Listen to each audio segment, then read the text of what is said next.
Subscribe करें और देखें हर फ्राइडे एक दिल दहला देने वाली हॉरर शो। बिना घबराए बेल आइकन प्रेस करना ना भूलें।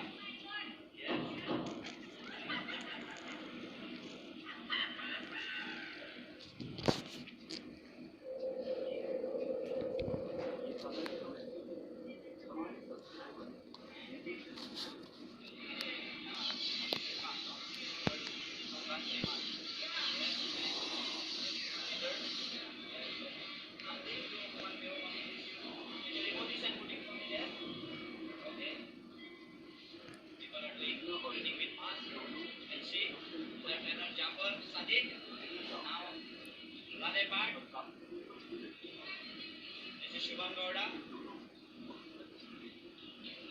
suspended and come again. Ravi, Vinay, Vin Diesel, this is Salman Khan. परत एकदा सांगता तुमका वॉकिंग मशीन सॅनिटायझर आणि सप्लायचं सगळे एकदम light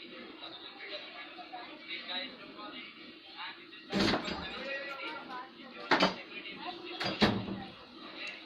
okay now I'm doing my कितने के जा रहे थे 20 120 kg squats I try my best okay आणि कसं काय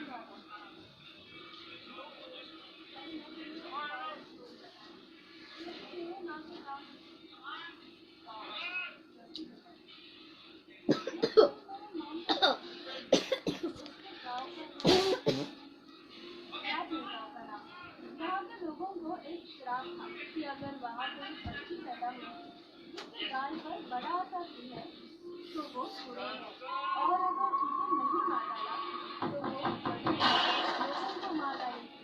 कई लोगों का इस पर विश्वास नहीं है पर आगे जाके एक एक करके लोगों को वो छुड़े मारने तो वो लोगों ने भी पर विश्वास रखना चाहिए। ऐसा भी कभी होता है क्या? पता नहीं तो करना। इसी गाँव में हरी नाम का एक आदमी था। उसके घर में 4 साल बाद लड़की पैदा हुई। वो और उसकी पत्नी बहुत ही खुश थी लेकिन उसकी बेटी के गाल पर बड़ा सा तिल था। हरी उसे देख कर डर गया। किसी भी हालत में वो अपनी बेटी को खोना नहीं चाहता था तो उसे किसी ने बताया कि गाँव के बाहर एक तांत्रिक है जो उसकी मदद कर सकता है और उसके पास हर समस्या का निवारण है। वही तुरंत उस तांत्रिक के पास गया तो तांत्रिक ने कहा कि तुम्हारी बेटी इस श्राप से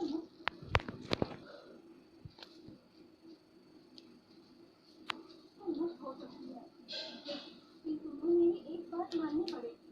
हरी तुरंत राजी हो गया क्योंकि वो अपनी बेटी को किसी भी हालत में खोना नहीं चाहता था।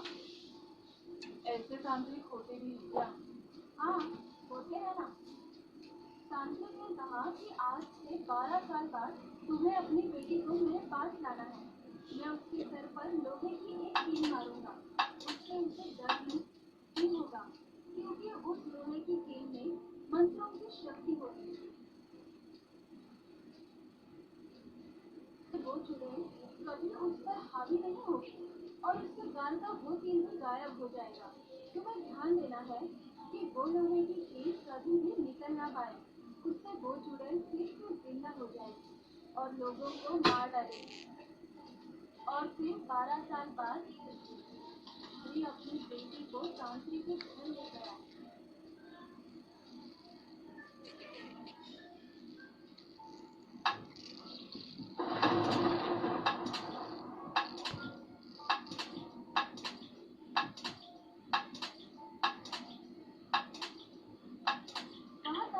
पूजा पाठ की मदद से हरी की बेटी को बचाया।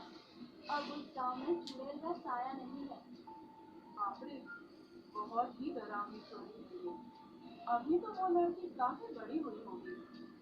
हाँ शायद।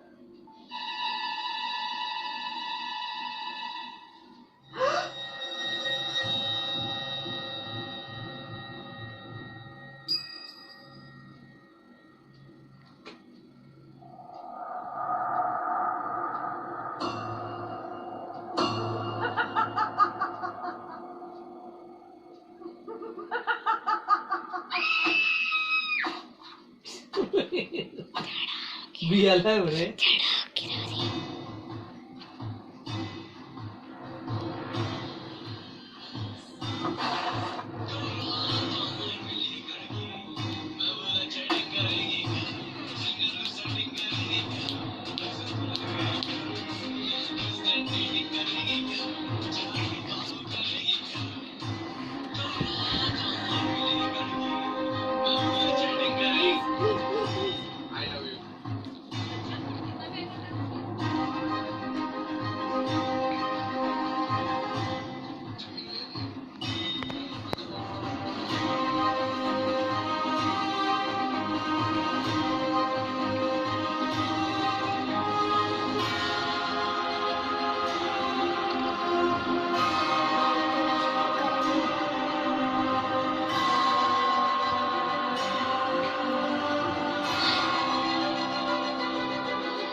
बारिश का मौसम था।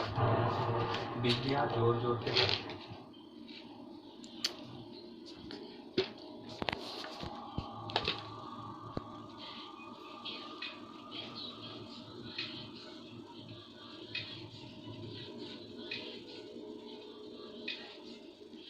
नारंग अपने घर में सोया हुआ था। अचानक उसकी नींद खुल गई।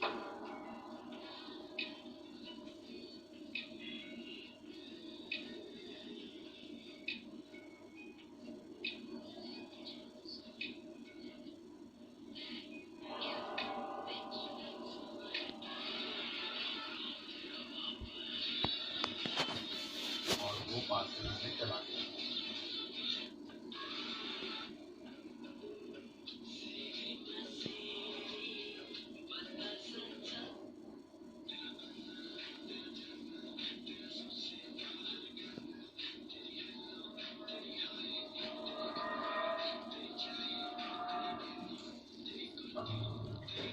अचानक उसकी नजर सामने जंगल में पड़ी और वो बहुत डर जाता है।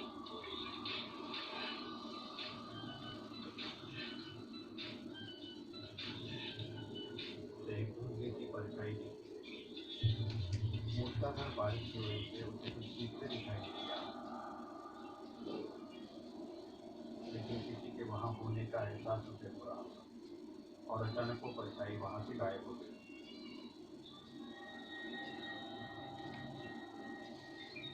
नारंग बारिश में उस परछाई को ढूंढने लगा, लेकिन वहां कुछ भी नहीं था।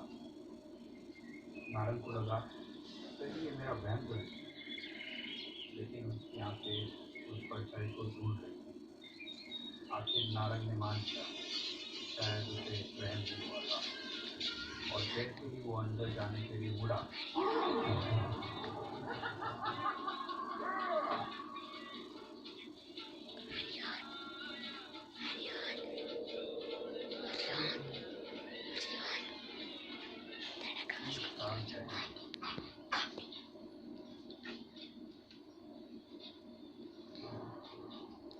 रामपुर गांव, जहाँ पे एक रात एक ऐसी घटना हुई कि सबके होश उड़ गए।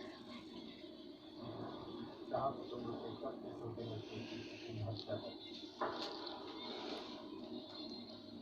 उसकी लाश गांव के बाहर एक जंगल में पाई गई। लाश बहुत ही बुरी हालत में थी। उस छोटे बच्चे के शरीर पर अजीब से मंत्र लिखे थे। लड़के के गाल पर एक बड़ा सा काला निशान भी लगाया था और उस लड़के के सिर में किसी ने बड़ी सी कील मारकर उसकी हत्या कर दी थी।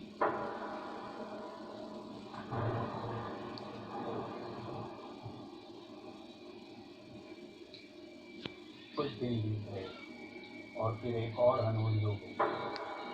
गांव में एक बार फिर किसी छोटे बच्चे की लाश पाई गई।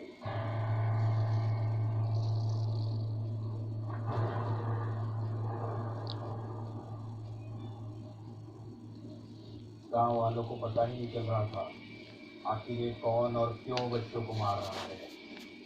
गांव वाले बहुत गुस्से में थे और साथ ही साथ दहशत में भी थे। आखिर ये हो क्या रहा है। कुछ ही महीनों में उस गांव के 7 बच्चे एक के बाद एक मुर्दा पाए गए, जिसे पूरा गांव दहशत में था। कुछ महीनों बाद रात का समय था। बिजलियां जोर जोर से कड़क रही थी और एक अजीब से सन्नाटे में नारंग अपने घर लौट रहा था।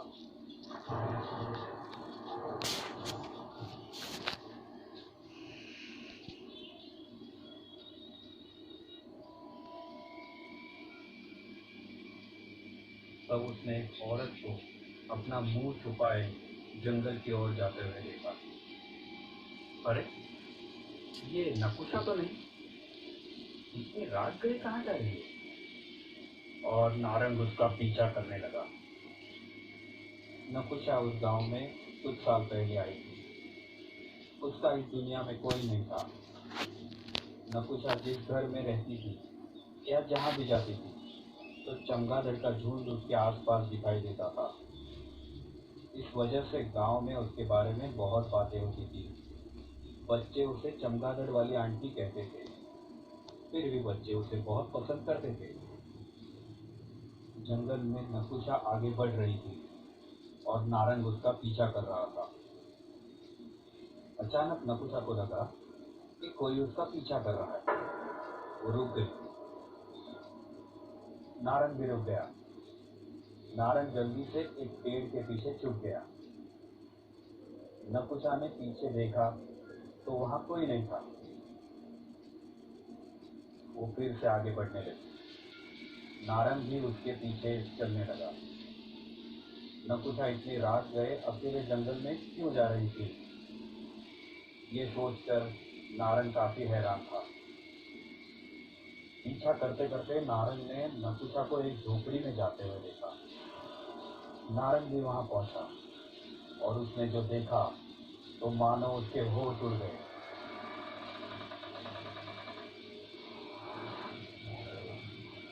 उसने देखा कि एक छोटा सा बच्चा बेहोशी की हालत में जमीन पर पड़ा था और नकुशा हाथ में एक बड़ा सा कील और हथौड़ा लेकर कुछ मंत्र बोल रही थी। ये भयानक नजारा देखकर नारंग की रूह कांप उठी। नारंग गुस्से के मारे लाल हो गया और जोर से चिल्लाया, नकुशा, तो इन सब के पीछे तुम हो? हमने तुम्हें इस गांव में रहने दिया और तुमने हमारा ही विश्वासघात किया। अब तुम नहीं बचोगी। नकुशा बहुत डर गई थी। डर के मारे उसने बाजू में रखी हुई अपनी गुड़िया उठाई। उसने भी नारंग ने उसके बाल पकड़ लिए और घसीटते हुए उसे गांव ले गया।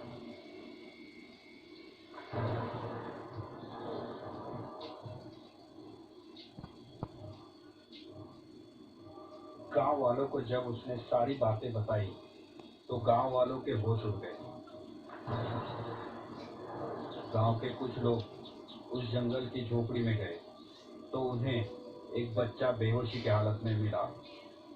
उसे उठा के गांव ले आए और उस तरह बच्चे की जान बच गई। गांव वालों ने गुस्से में आकर नकुशा को बहुत मार मार के उसे अधमरा कर दिया, लेकिन नकुशा ने छू तक नहीं की, जैसे उसे बिल्कुल दर्द भी नहीं हो रहा था। गांव वालों ने बार बार पूछा कि आखिर तुम मासूम बच्चों को क्यों मार रही थी, क्या मकसद है तुम्हारा, लेकिन नकुशा ने एक लफ्ज भी नहीं निकाला। वो तो बस अपनी गुड़िया पकड़ी हुई थी। वो अधमरी हो चुकी थी। उसकी आंखों के सामने अंधेरा छाने लगा था। किसी को नहीं पता चला आखिर नकुशा बच्चों को क्यों मार रही थी। उतने में नकुशा ने दम तोड़ दिया और उसकी मौत के बाद ये एक रहस्य बनकर रह गया। एक ऐसा रहस्य जिसके भंवर में गांव वाले फंस चुके थे। गांव वालों ने उसकी गुड़िया उठाकर बाजू के कचरे के ढेर पर फेंकी और नकुशा को घसीटते हुए जंगल में ले गए।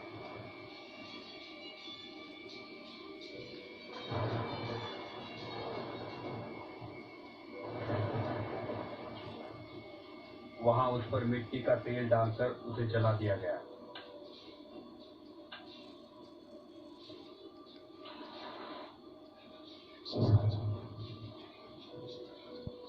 और सब लोग अपने अपने घर लौट गए।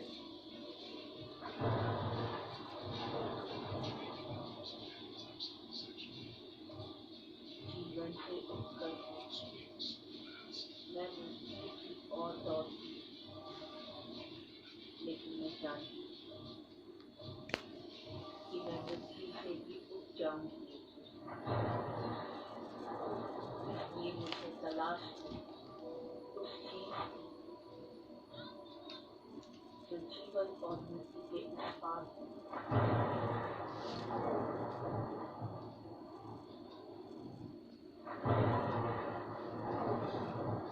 उस रात बहुत बारिश हो रही थी।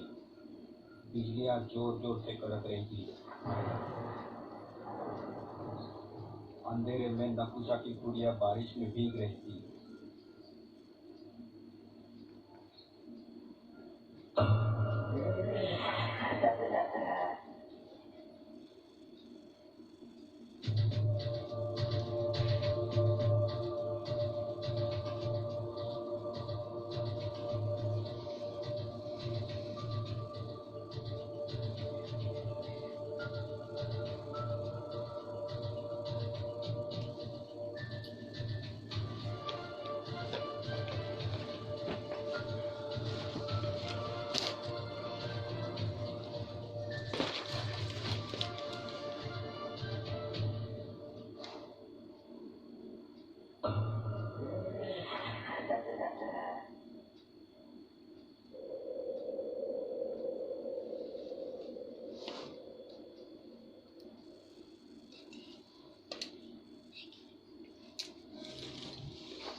हरी और कुसुम बहुत खुश थे। उन्हें बच्चा होने वाला था। पास ही गांव में मेला लगा था। हरी और कुसुम ने उनके आने वाले बच्चे के लिए एक गुड़िया खरीदी। दोनों बहुत खुश थे क्योंकि शादी के 4 साल बाद उन्हें एक खुशी मिलने वाली थी। कुसुम का 6वां महीना चल रहा था। कुसुम अब बच्चे की हलचल महसूस करती थी, लेकिन साथ ही उसे कुछ अजीब से अनुभव भी हो रहे थे। उसे बार बार ये महसूस होता था कि कोई उसे दिन रात घूर रहा है।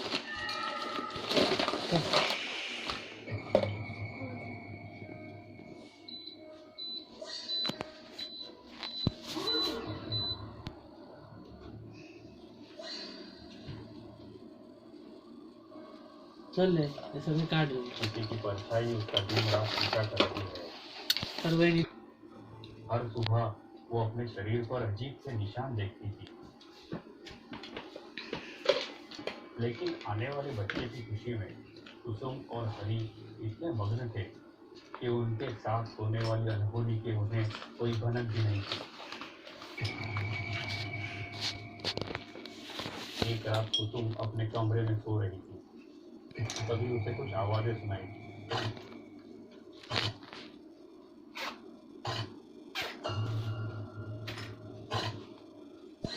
उसने वो आवाजें गौर से सुनने की कोशिश की और उसने जो देखा तो मानो उसके होश उड़ गए।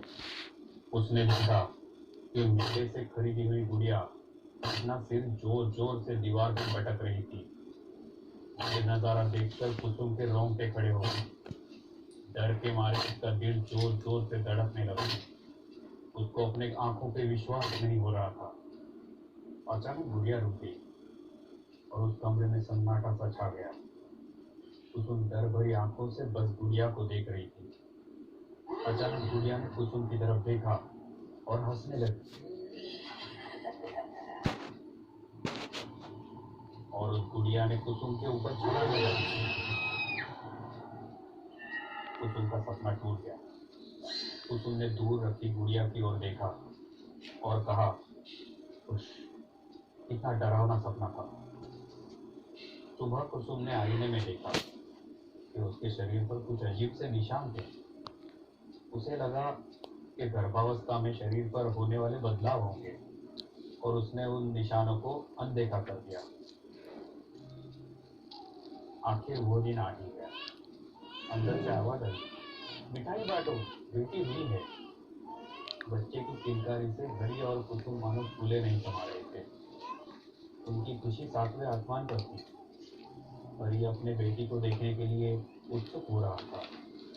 हरी बच्ची को देखने पालने की ओर चलने लगा।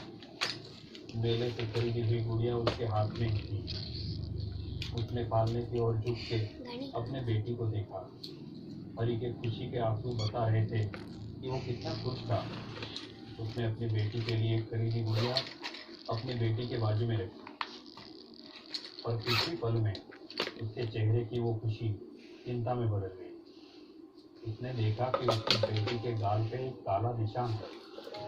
तभी उसकी नजर बाजू में रखी गुड़िया पे आके रुक गई और जो उसने देखा मानो उसके पैरों तले जमीन सरक गई। उसने देखा गुड़िया के गाल का निशान मिट गया था और वैसा ही एक निशान उसकी बेटी के गाल पे था। हरी को कुछ समझ नहीं आ रहा था कि उसे अब क्या करना चाहिए। उसे तो बस पास वाले रामपुर गांव में घटी घटना याद आ रही थी।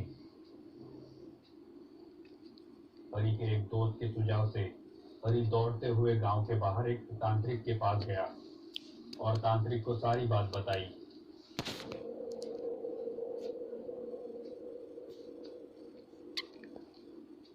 सुबह के समय सुरेश खेत की तरफ जा रहा था। उसे नाली के पास एक बच्चे की लाश दिखी। उसने गांव वालों को उस छोटे से बच्चे की लाश के बारे में खबर दी। गांव वाले अब बहुत डर गए थे। गांव में एक ही दिन एक साथ 2 लाशें मिली। 8 साल के मिंटू और 55 साल के नारायण की। किसी ने दोनों की बेरहमी से हत्या कर दी थी। मिंटू के शरीर पर अजीब से मंत्र लिखे हुए थे और उसके सिर में किसी ने कील मार के उसकी हत्या कर दी थी। तभी यशोदा काकी ने कहा, कितनी बेरहमी से मारा है छोटे बच्चे को। उसके शरीर पर तो वैसे ही निशान है जैसे 30 साल पहले। नपुषा, कहीं ये नपुषा तो नहीं? सारे गांव के लोग आपस में बातें करते। गांव के लोग मिलकर जंगल की ओर चले गए। वहां तांत्रिक को गांव में घटी सारी घटना बताई। तांत्रिक ने कहा, हमें उसे काबू में करने के लिए एक यज्ञ करना पड़ेगा। तांत्रिक के सूचना के अनुसार गांव में यज्ञ की तैयारी की गई। रात को तांत्रिक के आते ही यज्ञ शुरू हो गया। कुछ समय में ही जोरों की हवाएं चलने लगी। अजीब अजीब सी आवाजें आने लगी। जोर जोर से बिजलियां गरजने लगी और एक परछाई आने की आहट महसूस होने लगी। गांव वालों ने देखा तांत्रिक के सामने जो परछाई थी वो और कोई नहीं, हरी की बेटी वीना थी। गांव वालों को अपनी आंखों पर विश्वास नहीं हो रहा था। तांत्रिक ने और भी कुछ मंत्र फूके और सामने जो नजारा देखा उससे गांव के लोगों के होश उड़ गए। वीना के बाजू में नपुषा की आत्मा थी। तांत्रिक ने मंत्र फूक कर अब उसे भी काबू में कर लिया था। गांव वालों के मन में कई सवाल थे। तभी तांत्रिक ने नपुषा की आत्मा से सवाल पूछे, क्यों आई हो यहाँ? क्यों मासूम बच्चों की हत्या कर रही हो? क्या नारंग को भी तुमने मारा? ऐसे कई सवाल तांत्रिक ने पूछे, पर नपुषा ने चुप्पी नहीं खोली। तभी तांत्रिक ने कुछ और मंत्र फूके और नपुषा बोल पड़ी। और नपुषा ने जो कहा उसे सुनकर सबके रोंगटे खड़े हो गए। आखिर वो कौन सा मकसद था जिस वजह से नपुषा बच्चों को मार रही थी? कौन थी ये नपुषा? ये जानने के लिए देखिए इस कहानी का आखिरी पार्ट।